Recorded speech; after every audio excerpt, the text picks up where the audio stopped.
పేరు విజయ్. ఆ బాబుకి 6 సంవత్సరాలు. తన ఇంటిలో బేస్మెంట్ పక్కన ఆడుకుంటూ ఉన్నాడు.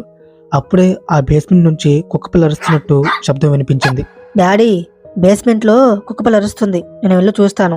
అని పక్క రూమ్లో ఉన్న వాళ్ళ డాడీకి చెప్తాడు. విజయ్, నీకు ఎన్నిసార్లు చెప్పాలి ఆ బేస్మెంట్ గురించి మాట్లాడుకోవని? అక్కడి నుంచి వచ్చేయ్. మళ్ళీ ఆ శబ్దం వినగానే ఆ కుక్కపిల్ల నాకు కావాలి, డాడీకి చెప్పకుండా వెళ్ళి తెచ్చేస్తా. అని విజయ్ బేస్మెంట్ డోర్ను ఓపెన్ చేసి లోపలికి వెళ్ళి కుక్కపిల్ల ఎక్కడ ఉందని చూస్తాడు. అప్పుడు సడన్గా వాళ్ళ నాన్న విజయ్ని బయటకు లాగేస్తాడు. విజయ్, లోపలికి వెళ్ళొద్దు అని చెప్పాను కదా, ఎందుకు వెళ్ళావు? సారీ డాడీ, కుక్కపిల్ల కోసమని వెళ్ళాను.